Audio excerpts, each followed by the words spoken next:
registering voters, because what I did was I have 2 pamphlets here. If you did not get one, I had to run off some more. So if you want to raise your hand, it should be 2 sheets. One says qualifications to be a registered voter, and then the other one at the top, it says for the November 2nd general election. This is very self-explanatory. It gives dates, it gives times, it gives information about what is needed if you want to register someone to vote. You have to be a registrar to register someone to vote. If you are not, then you need to be sure that you know who your committeeman is in your neighborhood.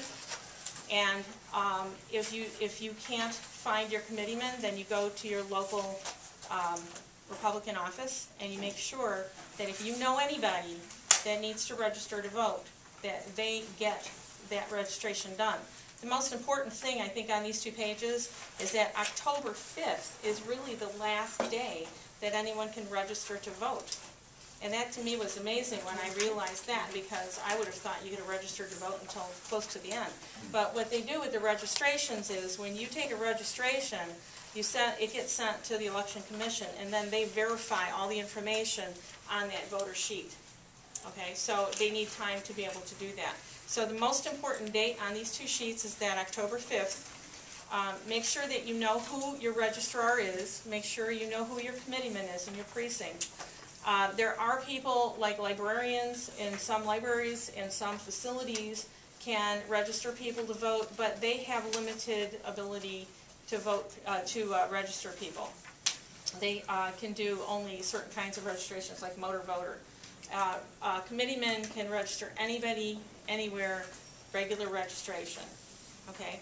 On that point too, one of the things that Lori was talking about was your comfort zone and what things you might feel that you can do. One of the greatest things you could do is become a committeeman in your precinct, because as a committeeman, you are able to meet people that you ordinarily wouldn't meet and know them better, so that you can say, you know what, to your friends, to your neighbors, to whomever, I would vote for this person, and this is the reason. These are the reasons why, because I've met this person and I know these things about them personally. For the first time, I became a committeeman this February. For the first time, I can tell you that I voted for judges because I knew who they were, and I voted for them because I wanted to. That's the first time in my life that I ever voted for judges because I knew them. Because I thought, wow, this person has integrity.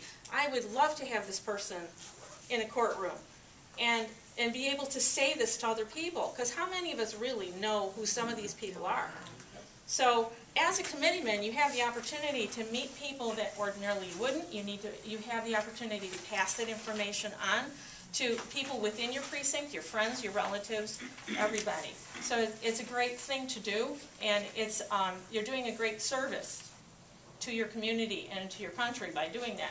One of the things we're doing in our Tea Party group is we're helping out the committeemen. We have a couple of precincts that are vacant. We have no committeemen in those vacant precincts. There's only 5 in Downers Grove Township.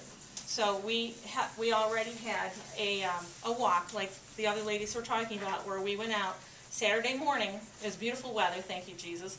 And we went out, and for 2 hours, we had walk lists, we had maps, we had a location, we had one precinct, knocked on doors, talked to people, and I think that most of the people we had about 15 people that went out walking that day, and most of the people came back saying, you know what, that wasn't so bad.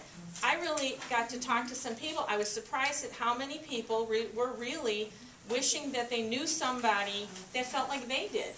I mean, you're always going to run across a couple of people who don't. You're always going to run across people who don't want to be bothered. I did a walk not too long ago for Adam Kinzinger, and I found that a lot of the so-called independents weren't so independent. That was a big revelation for me. I thought independent meant you really didn't know what who you're going to vote for. Most of those people did know, they just didn't want to say. So it's an interesting thing to do, but the most important thing I want to say in this section, we have to register as many people as possible. We have to win big. We can't just do status quo. We can't just go out and say, oh well, that's good enough. Good enough isn't good enough, not for this election. This election is crucial to our country. We have to win by a landslide because you know what's going to be happening on the other side.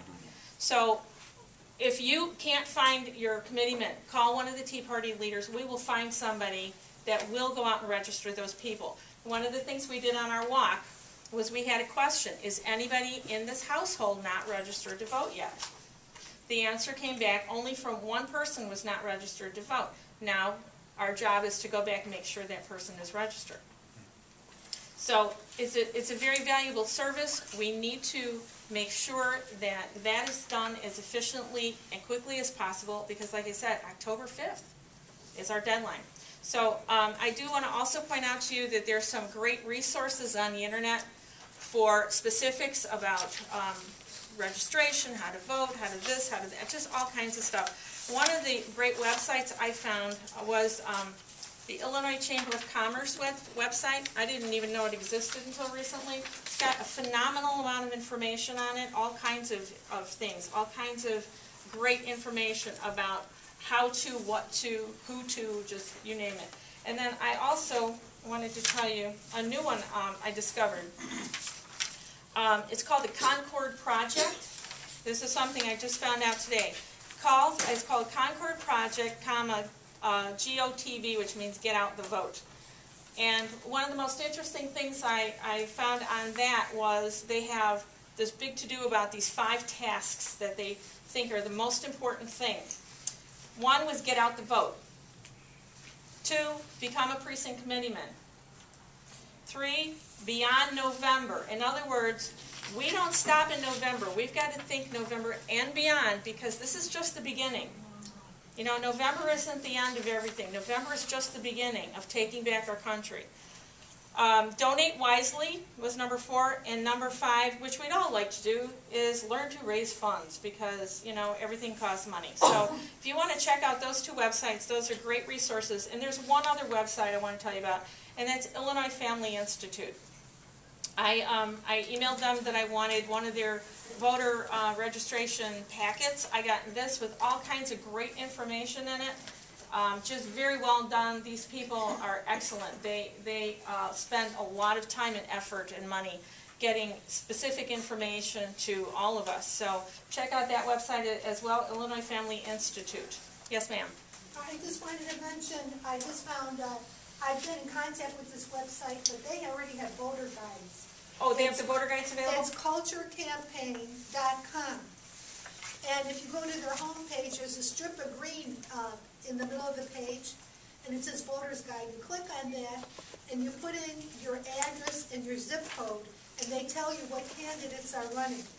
They tell you what district you're in, all that information we're never sure about, you know, what congressional district are we in, what precinct are we in, and so on. And then down at the bottom, they have a comparison. They have like 8 or 9 questions in a comparison between who's running as a Democrat and a Republican and how they answered it. And you can print that off for every single candidate. It's already prepared. What did you say that website was? It's culturecampaign.com. Culture Campaign. I know IFI puts out something not quite that extensive, but they also put out a great thing like that too. I didn't catch the name of the first one. I got the Concord Project. Illinois Chamber of Commerce. Illinois Chamber of Yep. Commerce. Oh, okay. Illinois Chamber of Commerce. Here, I'll let you see the packet. Thank you. All right. Okay. Any other questions right now? I mean, like I said, this is very self-explanatory. Yeah.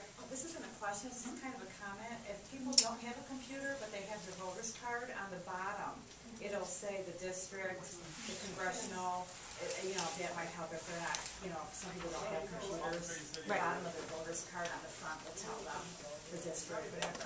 If you can find your voter's card. Well, but they can go to where, you know, the same way to find, you know, a precinct committee or a registrar, that's where you can go to get a voter's card if you do lose it. Very good. Thank you. Any other questions or comments? Okay, let's